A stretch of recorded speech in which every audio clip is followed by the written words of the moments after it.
Renungan MPMP 4 Maret 2022. Tema Pengorbananmu menjadi teladanku. Diambil dari nats Alkitab Matius 26 ayat 36 sampai 46. Demikian firman Tuhan. Maka sampailah Yesus bersama-sama murid-muridnya ke suatu tempat yang bernama Getsemani. Lalu ia berkata kepada murid-muridnya, "Duduklah di sini, sementara aku pergi ke sana untuk berdoa." Dan ia membawa Petrus dan kedua anak Zebedeus sertanya. Maka mulailah ia merasa sedih dan gentar.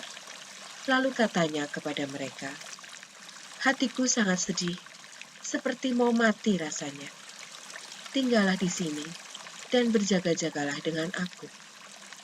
Maka ia maju sedikit, lalu sujud dan berdoa, katanya, "Ya Bapakku, jikalau sekiranya mungkin, biarlah cawan ini lalu daripadaku. Tetapi janganlah seperti yang ku kehendaki, melainkan seperti yang Engkau kehendaki." Setelah itu, ia kembali kepada murid-muridnya itu dan mendapati mereka sedang tidur. Dan ia berkata kepada Petrus, "Tidakkah kamu sanggup berjaga-jaga 1 jam dengan aku? Berjaga-jagalah dan berdoalah, supaya kamu jangan jatuh ke dalam pencobaan. Roh memang penurut, tetapi daging lemah." Lalu ia pergi untuk kedua kalinya dan berdoa, katanya, "Ya Bapakku, jikalau cawan ini tidak mungkin lalu, kecuali apabila aku meminumnya, jadilah kehendak-Mu."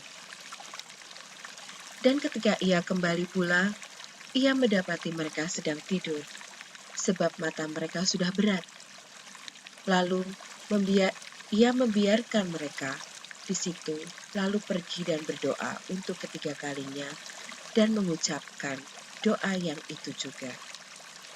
Sesudah itu, ia datang kepada murid-muridnya dan berkata kepada mereka, "Tidurlah sekarang dan beristirahatlah. Lihat, saatnya sudah tiba bahwa Anak Manusia diserahkan ke tangan orang-orang berdosa. Bangunlah, mari kita pergi. Dia yang menyerahkan aku sudah dekat." Doa Yesus di Taman Getsemani ini memperlihatkan sisi manusia Yesus, di mana dalam diri Yesus ada keinginan agar penderitaan ini tidak dialaminya. Namun Yesus memperlihatkan juga ketaatan kepada Bapanya, menyerahkan semua dan menyerahkan kehendaknya Bapa saja yang terjadi atas dirinya. Yesus bersedia berkorban untuk penebusan dosa kita. Setelah berdoa, Yesus kembali kepada murid-muridnya. Ia mendapati mereka sedang tertidur. Yesus menegur supaya mereka tidak jatuh dalam pencobaan. Setelah menegur murid-muridnya, Yesus kembali berdoa untuk kedua kalinya. Di sini Yesus sudah menetapkan hatinya. Kedua kalinya Yesus menemukan murid-muridnya tertidur, tetapi Yesus membiarkan mereka dan berdoa untuk ketiga kalinya. Doa ketiga ini sama dengan doa kedua Yesus.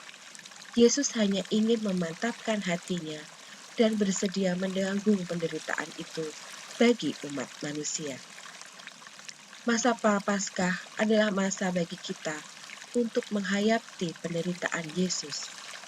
Dengan cara itu, kita bukan hanya mengingat, namun juga berefleksi akan penderitaan Yesus. Perjalanan penderitaan Yesus dari kekhawatirannya di Taman Getsemani hingga kematian tidak hanya memperlihatkan penderitaannya saja. Dalam penderitaan itu tersirat teladan-teladan Yesus yang dapat kita teladani bersama. Rela berkorban bukan hanya dengan cara memberikan nyawa kepada orang lain, memberikan waktu, energi, pikiran kita untuk sesama. Doa, Tuhan, mampukan kami untuk meneladani kasih dan pengorbanan-Mu dalam penebusan atas dosa kami. Amin.